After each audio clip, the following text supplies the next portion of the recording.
I'm sure we're going to have a few others joining us in just a few minutes probably, but it is time for us to get started. So we're going to go ahead and resume our study in Hebrews chapter 7. Again, there are lessons in the back if you want one, but you don't have to have a copy of those. I've tried to keep ahead a little bit on making sure those handouts are available. We are in the middle of talking really about the comparison between Jesus' priesthood and Melchizedek's priesthood, the longer discussion of it here in Hebrews chapter 7. In fact, the title for that lesson, the handout, is just the order of Melchizedek. Hebrews 7, 1 through 28. We've gotten into that a little bit. We'll reread the first few verses again, just to set the context, not intending to have a lot of discussion over those first 6 verses. Again, we'll pick up around verse 7 through 10, which is where we left off. I do want to keep us moving. I still think we're in fairly good shape. Trenton's not in here right now. He was mocking me earlier in the summer that I was overly confident that we could get through Hebrews with the summer series that's been going on. It's taken Wednesday nights away from our Bible classes. We've got one more Wednesday night with the summer series this Wednesday. Brother Thaxter Dickey will be wrapping that up with us on the fruit of the Spirit, and then we'll get back to where we can have both Sunday and Wednesday looking at Hebrews. If we get through this material today, I don't know if we'll get through all the rest of this. We might. We might not. I'm not going to push us too hard to just get where we need to get through. Some of this is a little bit harder to understand. But we'll have 6 lessons left. We'll have 10 classes left. So I still think that's doable. We will not be able to spend 2 classes on every single lesson, but I'm not sure every one of them requires that. We'll get into some more familiar parts of Hebrews where we may be able to move a little bit more quickly. But we did leave off, had talked about, of course, Jesus as the greater prophet. We're in this section, Jesus as the greater priest. And the point that's being made is Jesus' priesthood is of the order of Melchizedek. And the Hebrews writer is going to some lengths to show how the priesthood of Melchizedek is a greater priesthood than the priesthood that they were used to under the law of Moses. A greater priesthood than the Levitical priesthood, a greater priesthood than what the family of Aaron had. And so that's where we left off. That's where we're going to pick up. Before we get back into the text, let's go ahead and have a word of prayer, and then we'll get back into Hebrews chapter 7. Our Holy Father, we come before you this morning. We thank you so much for the blessings that you give to us. We thank you for this place that we can be together in safety, and we can be dry and cool and comfortable as we spend time studying from your word and worshiping you. Father, we thank you for your word and for the guidance that it gives to us, and we ask that you would help us to have an open mind and an open heart to the things that you have revealed to us. We ask that you would help us always to look forward to these opportunities where we can come together with brothers and sisters, and we can spend time learning from your word. May we have the proper attitude, the proper heart, that we really seek to embody this word, that the word would become a seed inside of us that can save us, can make us more like you and like your Son. Bless us in our efforts this morning to glorify you. Please forgive us of our sins. In Jesus' name we pray. Amen. All right, as I mentioned, we left off. I want to just reread the first few verses to get the context, because we are going to pick up in the middle of an argument. If you do have something you want to bring up from these verses, you can still do that, but I'm not looking to redo all of our discussion. But Hebrews 7, beginning in verse 1, said, "For this Melchizedek, king of Salem, priest of the Most High God, who met Abraham as he was returning from the slaughter of the kings and blessed him, to whom also Abraham apportioned a 10th part of all the spoils, was first of all, by the translation of his name, King of Righteousness, and then also King of Salem, which is King of Peace. Without father, without mother, without genealogy, having neither beginning of days nor end of life, but made like the Son of God, he remains a priest perpetually. Now observe how great this man was, to whom Abraham the patriarch gave a 10th of the choicest spoils. And those indeed of the sons of Levi, all who received the priest's office, have commanded of the law to collect a 10th from the people, that is, from their brethren, although these are descended from Abraham. But the one whose genealogy is not traced from them collected a 10th from Abraham, and blessed the one who had the promises."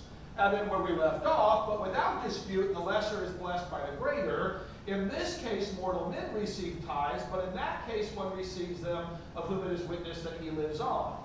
And so to speak, through Abraham, even Levi, who received tithes, paid tithes, for he was still in the loins of his father when Melchizedek met him." Now, I mentioned before, we do need to revisit this. This gets a little deep. It is earlier in Hebrews when the Hebrews writer mentions, that Jesus is a priest forever according to the order of Melchizedek. There's a lot of things we want to say about him, but I can't right now, because you're not, you become hard of hearing, this gets a little deep in making the comparison with Melchizedek.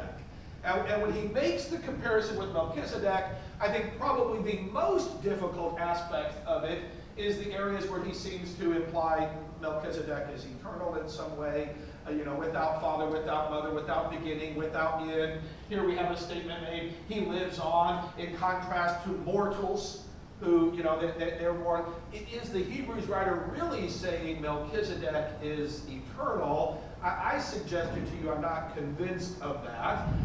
Melchizedek is a type, a figure, a prefiguring of the coming of Christ. And what we were told about him in the Old Testament doesn't contain any beginning, any ending, doesn't contain any reference of how he became a priest.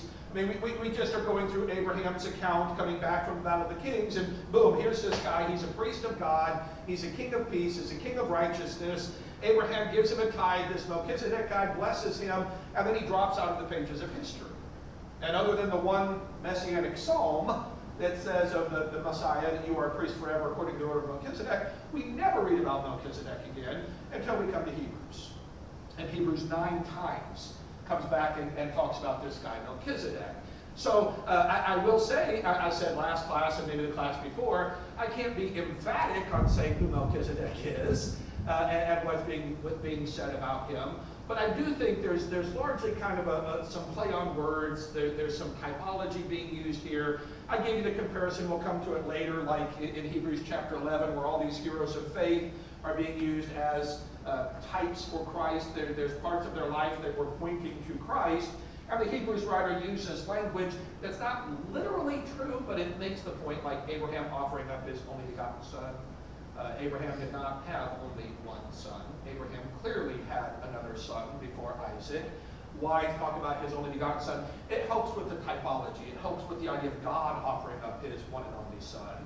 Abraham he did offer up the son of promise. He offered up the son that really mattered, but it wasn't his only son. But you use that language because it helps make the connection. And we said with Melchizedek, there's no record of his genealogy. There's no record of the beginning of his priesthood. There's no record of the end of his priesthood. And so we've got this guy who just pops on the scene. He's this priest, forever, a priest according to the order of Melchizedek. The Hebrews writer references that several times. I don't know if there's further comment on that. I bring that up. There are some who suggest that this really is a pre-incarnate appearance of Jesus Christ himself. There are some who hold that Jesus appears in the Bible before he actually came as man, and sometimes the angel of the Lord, the Lord of the Sabbath, some of these visions and images in the Old Testament were actually Jesus Christ. I'm not convinced of that. I don't know that I could say again 100% that that's wrong. I will say, as you get a little bit further into this comparison in Hebrews, it would be tough for me to make Melchizedek Jesus. Because again, this Melchizedek is referred to as a man. Jesus is referred to as another one who comes like Melchizedek. If he was Melchizedek, it's Melchizedek coming back. It's Melchizedek having never left us. But that's not really how he's presented. There arises another priest after the order of Melchizedek. Another one comes along who's like him. But I will have to admit there's certain things about Melchizedek that are kind of hard for us to really get to the total bottom of. Yeah. Whenever I read passages like this, I kind of wonder how, like for us, it's okay to follow this method of biblical interpretation, where we connect things that connect and maybe kind of smooth over the things that don't. Like technically, it's like the only begotten son. Like that's not technically the full picture.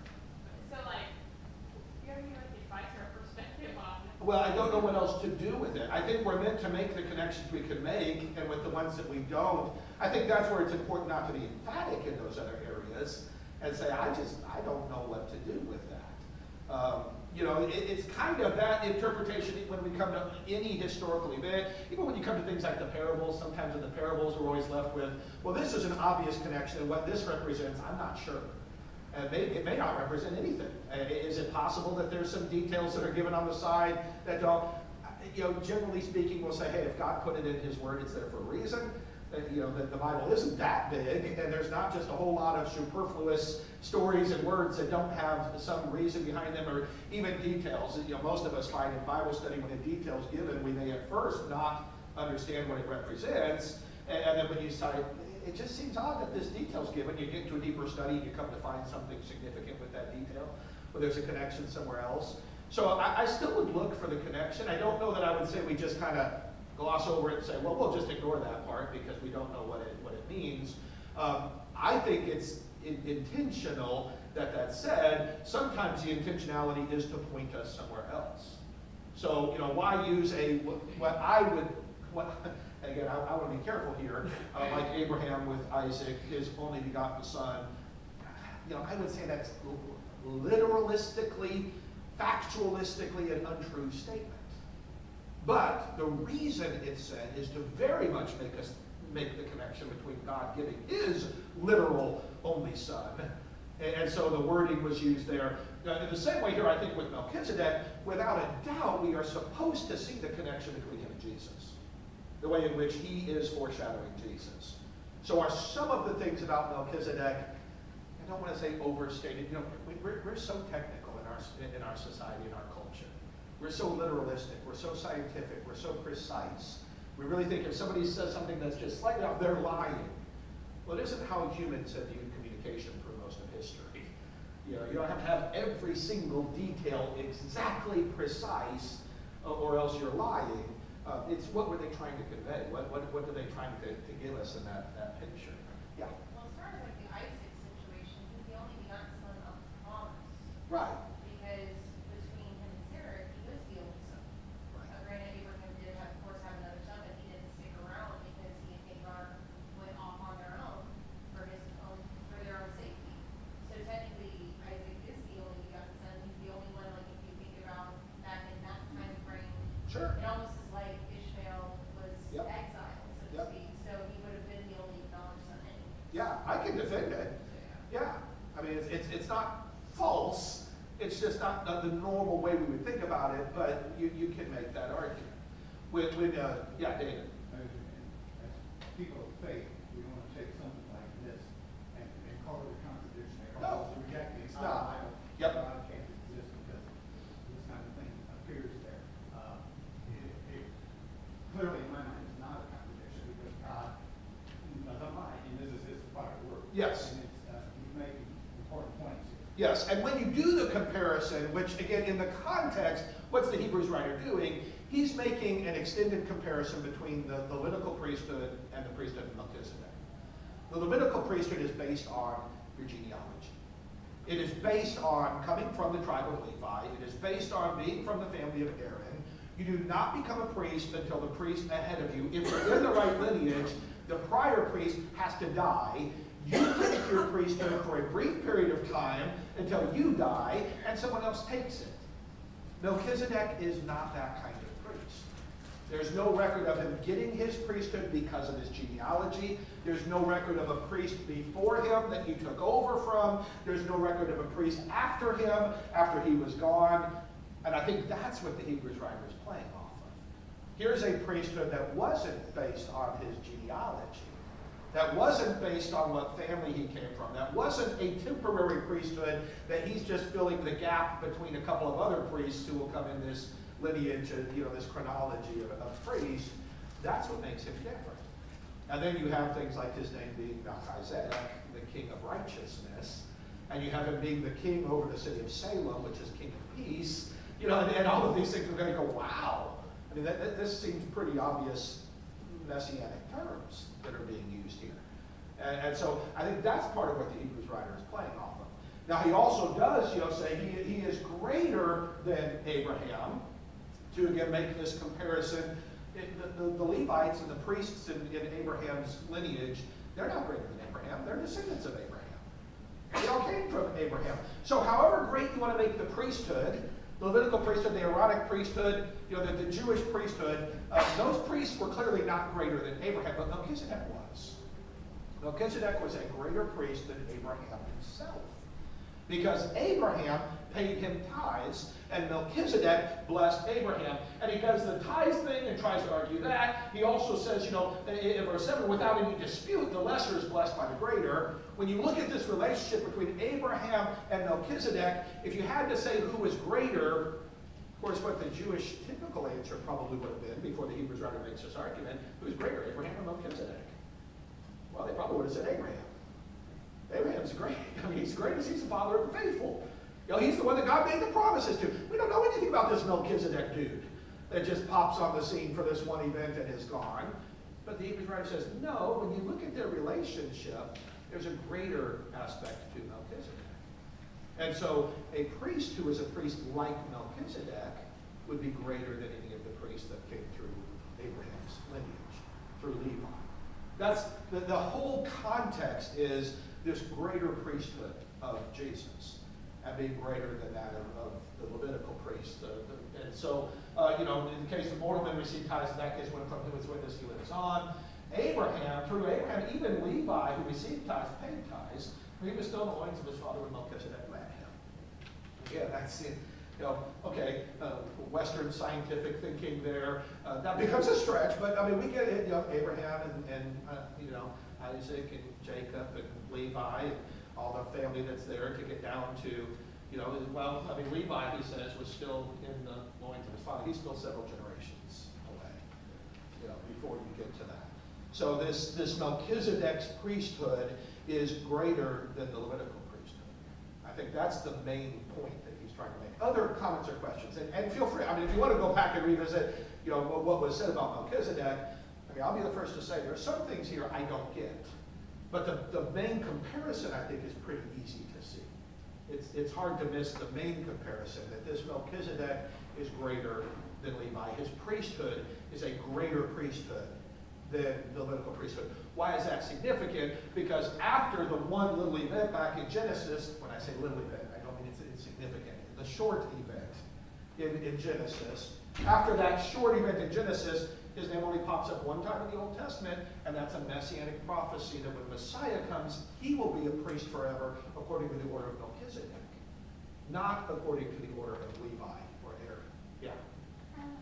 When it says that the lesser is blessed by the greater, is there multiple senses of each word blessing? Because in the Psalms, it's pretty frequent for there being communities of blessing. Bless the Lord, bless you, O God. Yeah.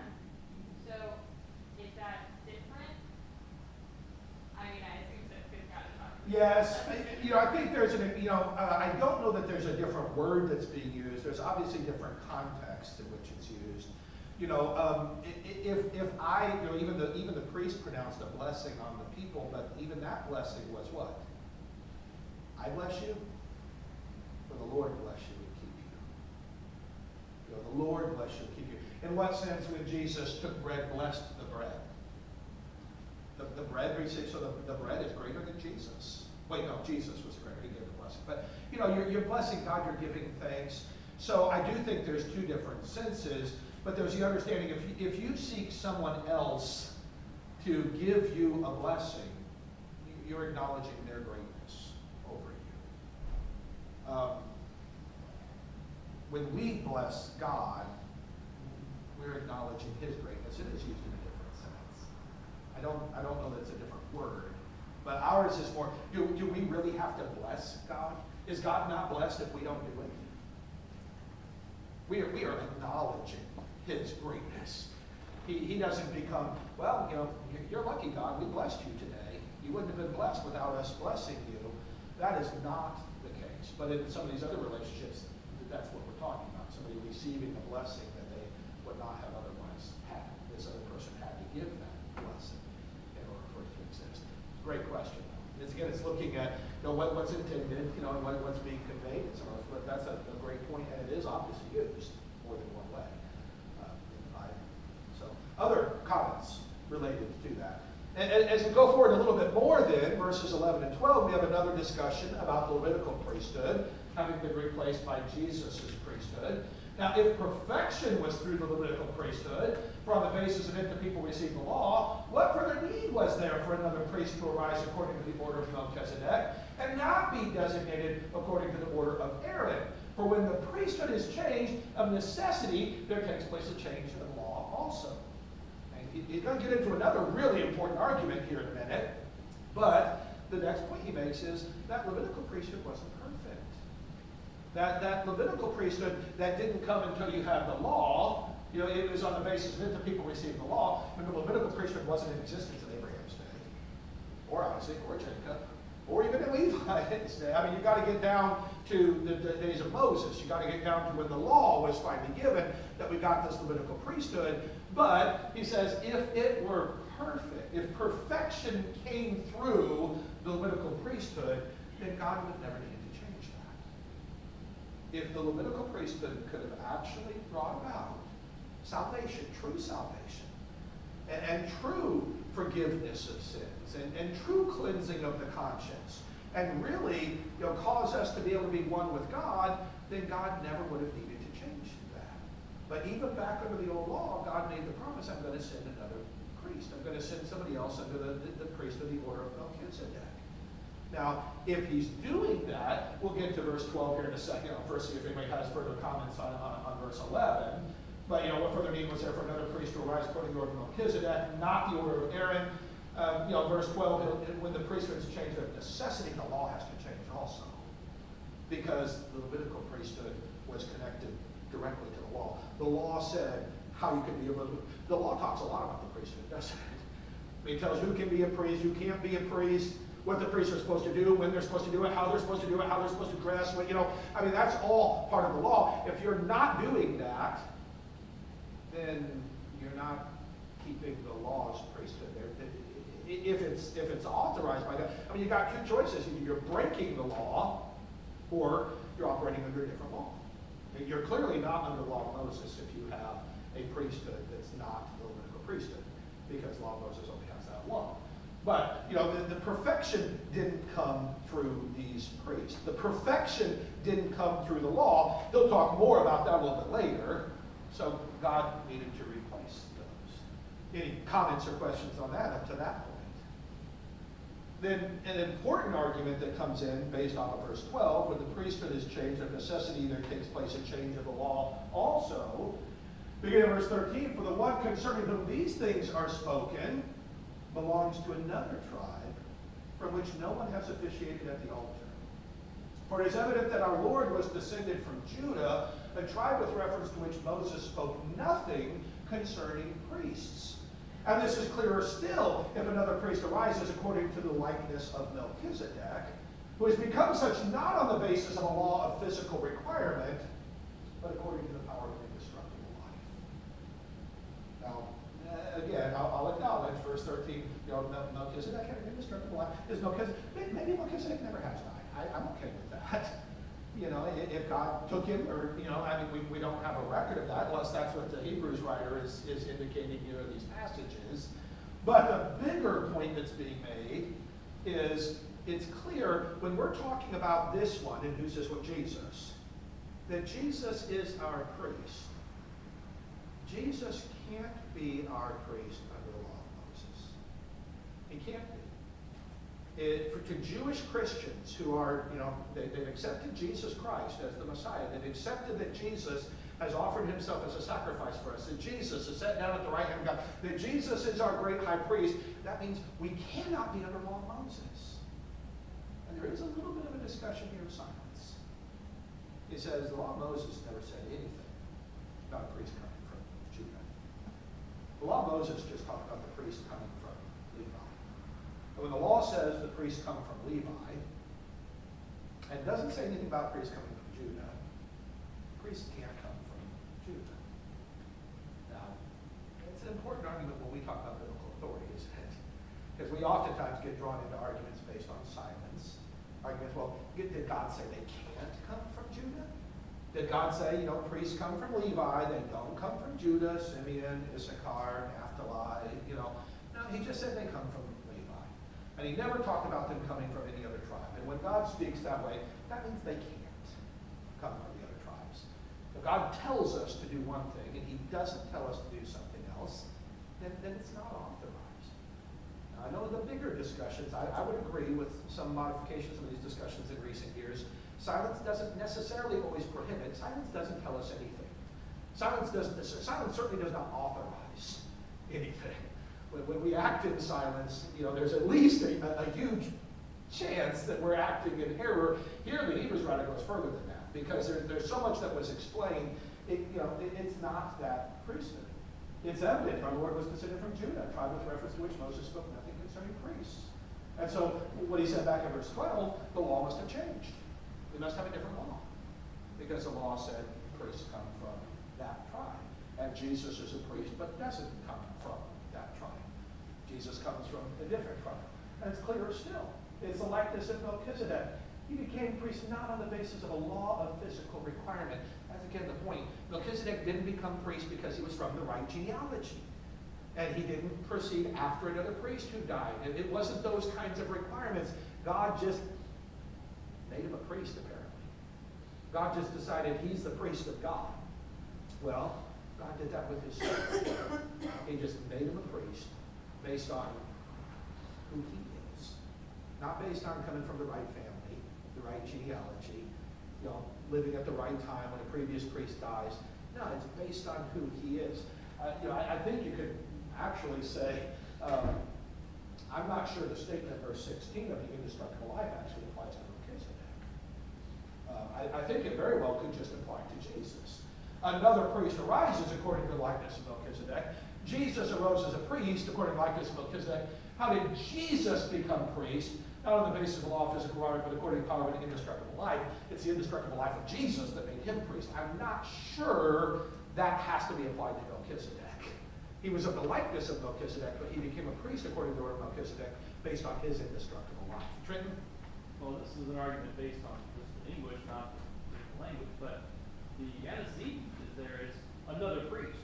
Because the according to likeness of Melchizedek is just a prepositional phrase, modifying that. So the another priest is Jesus. That's it. Right. So this is about the other priest. This is about Jesus, not Melchizedek necessarily. He's of the likeness of, and you're right, by the structure of the sentence, and the same thing's true of Greek, to my understanding of it. That, the basis of a law, he didn't become one on the basis of the law of physical requirement. Who? The another priest didn't become one on the basis of the law of physical requirement. According to the power of an indestructible life. Who? The another priest was according to the power of an indestructible life. Yes, the likeness of Melchizedek is just kind of thrown in there on the side. There's another priest who's according to the likeness of Melchizedek, but this another priest has come up because of these things. Because he lives forever. Because of what he was able to do, because of his power. So that's where we bring here this idea of Jesus as priesthood. Comments or questions on that? I know as we get into some of these deeper arguments, I do think it's important to see the argument from silence that's made here. The Hebrews writer says, look, it just couldn't be this way because Moses didn't say anything about that. And if this other thing was possible, if people from Judah could have been priests, Moses would have said something about that. Trenton? Well, I said something like silence doesn't always prohibit. Yeah. Silence does sometimes leave leeway for expedience. Correct. But it does not allow contradiction. Correct. Which would be the case here if there's no expedience with priests being able to rise that in some other way. But from Judah would be a direct contradiction. From Judah means not from Levi, which is mutually exclusive. If you're from one Judah, you are not from Levi, so that's a contradiction. That is right. Good point. Other questions, comments? Yeah. There's also this idea that the Levitical priesthood is mortal men, so they have to pass away and move on. And so Jesus' priesthood is indestructible and because he is immortal. Right. So rather than having to replace over and over and over again because men can only live so long, Jesus, who is deity, doesn't have to be replaced, and therefore is more perfect and more whole than the Levitical priesthood could ever possibly be. And that's exactly where he goes next. With these assurances concerning Jesus, when he starts verse 17, 18, 19, for it's attested of him, you are a priest forever according to the order of Melchizedek. For on the one hand, there's a setting aside of the former commandment because of its weakness and uselessness. For the law made nothing perfect. On the other hand, there's a bringing in of a better hope through which we draw near to God. He's going to get to the point you were making here in a minute. That, he's the one that exists forever. He doesn't have to be replaced. Yes, there were more Levitical priests. There were more Levitical priests because they were weaker. They were never able to do what God wanted to do. There were more sacrifices than the Levitical priesthood because they were weaker. They couldn't really do. What we have in Christ is one priest with one sacrifice for all time because he's so awesome. Because that sacrifice is so great, because that priest is so amazing, we don't need a bunch of priests, and we don't need a bunch of sacrifices being offered over and over and over and over again. And so, when he's coming to this idea, he's a priest forever, according to the order of Melchizedek. I'm not sure that means Melchizedek was a priest forever, although we had that comparison made earlier. But there's a setting aside the formal commandment because of its weakness and uselessness. The law made nothing perfect. The Hebrews writer will come back and talk about that in more detail too. The law didn't really. Now, did the law do what God wanted it to do? Well, I would argue yes. It was a schoolmaster, it was a tutor to lead us to Christ. Yes, it carried over a period of time, taught them about sin. There's lots of things. It allowed for forgiveness of sin until the sacrifice would come that would fully forgive them of their sins. It's not saying that the law, there's a flaw in the law, but the flaw is in the people trying to keep the law. People couldn't keep it perfectly. But there's also this aspect that he was right back and say, never really could do. The blood of bulls and goats, the blood of animals can't really take away sin. You go, well, then why did God say that? Well, it's what God wanted at the time. Just because God creates something temporarily, I could touch on another of my pet subjects in recent years, the earth. If God created it for a temporary purpose, that doesn't mean God made a mistake. And just because God created it doesn't mean it has to be here forever. He can create it to serve a purpose, and when it serves its purpose, he takes it out of the way. That's a possibility. In the law, that's clearly how it's presented. It was presented to do something for a period of time until it would be removed away. Yeah, the law of Moses was intended to be temporary all along. I think it's in Galatians, the law was a tutor to bring us to Christ. So it was never God's final plan. It was just what God was using, for the time being, until eventually the fullness of time came. Yeah. The rest of his plan would be. Yeah, and I shouldn't open up this can of worms, but even though I think we would almost, I think everybody would agree with what Fred says. I think what he's expressing is biblically correct. Yet, there are passages in the Old Testament that talk about it being a perpetual, eternal type of covenant. And in perpetual, throughout your generation, there's kind of forever language used, but we have to understand it's forever as long as God intended it to be serving its purpose. We get a much clearer picture of the New Testament that it was always meant to be temporary, and that is sometimes there even in the Old Testament. So once again, you've got to consider the purpose of some of these statements in their context when they're spoken of, because that's what's going on here. But with Jesus, he never really, he doesn't pass away. So there's a bringing in of a better hope through which we draw near to God. And so he'll talk about that better hope. He'll talk about what Jesus accomplishes. And in verses 20 through 22, and inasmuch as it was not without an oath, for they indeed became priests without an oath, but he with an oath through the one who said to him, the Lord has sworn and will not change his mind, you were a priest forever, so much the more also Jesus has become the guarantee of a better covenant. So through there's hope, there's better promises, there's a better covenant, he's a better priest. And the Hebrews writer throws another thing that comes in here. How did Jesus become priest? The oath of God. God swore, I'm going to make Jesus a priest forever. Did God swear with all the other Levitical priests? He says no. They became a Levitical priest because their dad died. They step into that. There's not God saying, Jason, you are now a priest forever. That no, I'm filling this gap between my father and my son, if you were from that family. But with Jesus, there's an oath from God. And so, what better priest? And he becomes a guarantee of this better covenant, the covenant that he brought in. There's a connection between the priest and the covenant. There's a connection between the priest and the promises. If the priests aren't doing what they're supposed to do, if they're not doing it in the right way, that messes up the whole system. In Israel, when the priests aren't doing what they're supposed to do, the nation pays for that on some level. Now, God can still find a way to save the righteous and hold the wicked accountable, but the whole system collapses when the priests aren't doing what they're supposed to do. But here we have a perfect priest. Here we have one who's become one forever based on an oath from God. We have these better promises. We have the guarantee of a better covenant. And we could spend some time talking about what are the better promises. But what were the promises of the old law? Promises of the old law. There was a promise to be my people, and I'll be your God. There was a promise that they would get to dwell in the land throughout their generations and be protected and blessed by God if they did that. We have an eternal home in heaven that's reserved for us. We are his sons and daughters, and that can't be taken away unless we give it up. I mean, that's a guarantee forever in this covenant. And so Jesus' priesthood is better when compared to the Levitical priesthood. And here we get to part of what Abby mentioned. The former priests, on the one hand, existed in greater numbers because they were prevented by death from continuing. But Jesus, on the other hand, because he continues forever, holds his priesthood permanently. Therefore, he is able also to save forever those who draw near to God through him, since he always lives to make intercession for them. This comparison made to the Levitical priests, there were more of them. Why? They died. That's why there were more of them. That's the reason you had more of them under the law. But we have one priest, because he lives forever, he can save forever. He's able to continually make intercession for us. The Levitical priest could only save, if we use that term for them, as long as they were alive. When they're gone, they can't do anything about that anymore. Well, Jesus lives forever.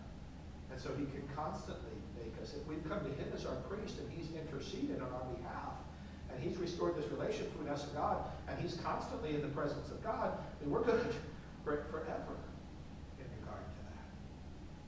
Comments or questions related to that? By the way, there are a couple places in the Old Testament if we had time and wanted to go explore it a little bit more. Somebody who fled to a city of refuge. Remember how long they had to stay in that city of refuge? The priest died. The priest died. Then they could leave. I'm not sure their protection continued after the priest died, to be honest.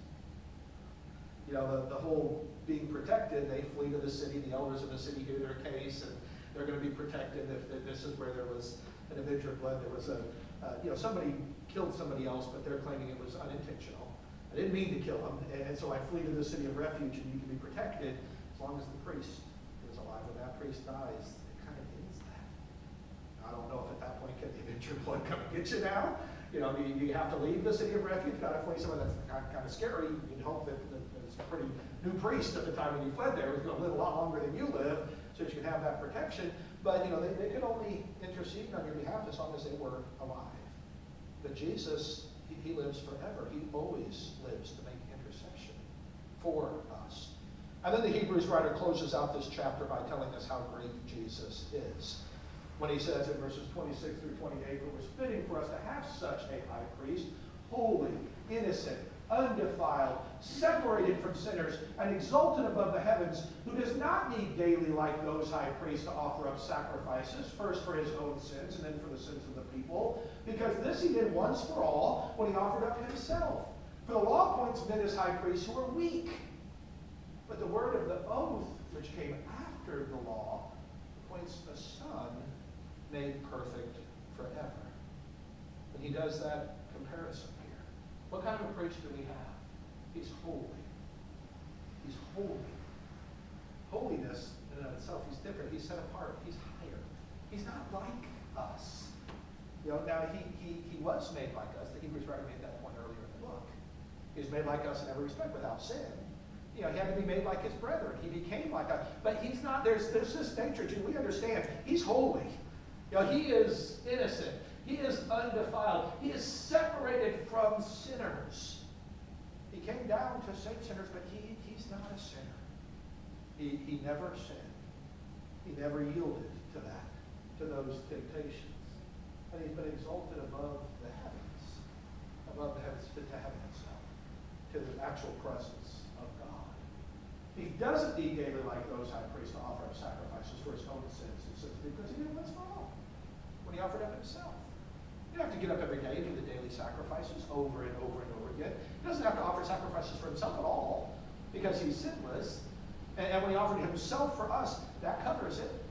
So we don't need the morning sacrifices and the evening sacrifices and all the other sacrifices that went into that Levitical system in an attempt to try to cover up some of this sin and an attempt to try to make things okay so we can come back to God. He's done it once for all. The law pointed that his high priest will be. The word of the oath which came after the law. Now what oath is that? That's that psalm. You are a priest forever according to the order of Melchizedek. God has sworn that you are a priest forever. Well, that's written later. That's after the law. But he talks about another priest who would come according to the order of Melchizedek, not according to the Levitical priesthood. And he would make this perfect forever. We have our priest, who's the Son. You know, this Son who was made perfect forever. Comments or questions about that? By the way, earlier in Hebrews, remember, he talks a little bit about how he was made perfect through suffering. It gets into another deep discussion. He's God, right? God's perfect, right? Well, yes. And the perfect God became flesh and became even more perfect through the things that he suffered. You know, remaining what he was, he became what he was not. Became more complete, became that perfect sacrifice, that perfect, the author of salvation to everybody who believes, to everybody who obeys him. So we have that priest who serves over us. Comments or questions related? That brings that chapter to an end. We'll go back and revisit anything there on Melchizedek as he connects to these offerings and this promise and covenant and sacrifices. Trenton? I think, the Jews had trouble letting go of the law of Moses for good reason. But with this argument, they should be able to realize that, he makes a good point. I know Joe over here, he's been a priest, but he's not a perfect guy. He's got his problems. I'm better than Joe.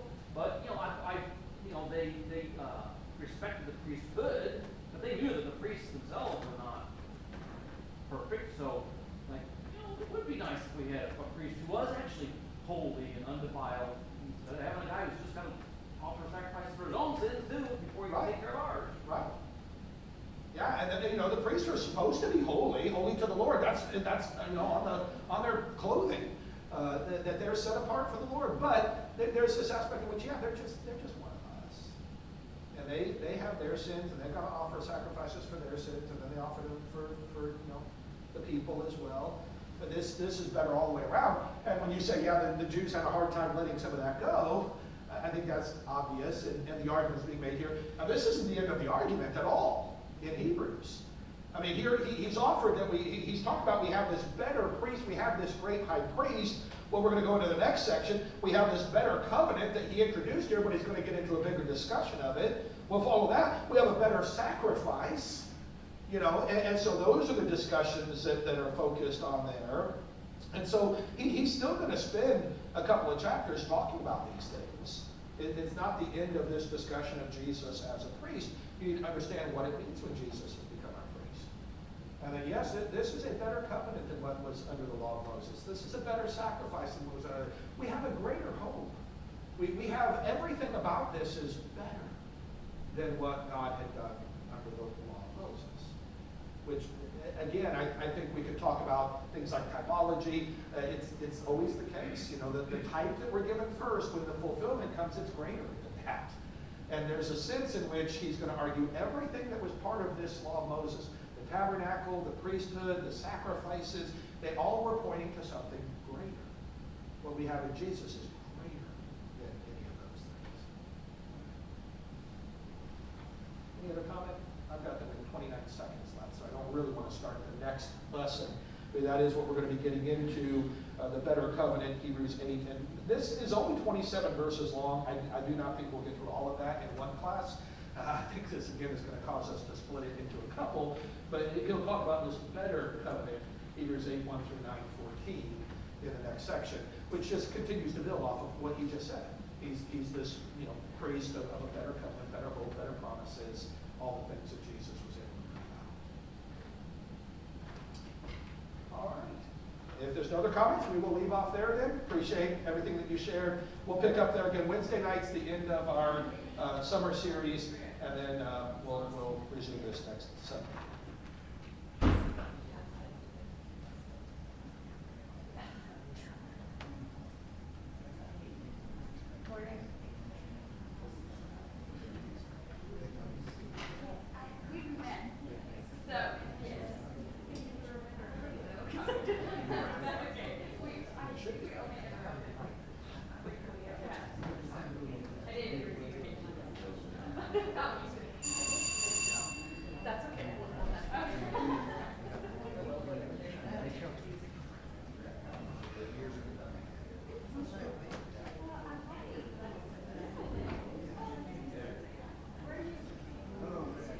Yes, I'm glad to be back.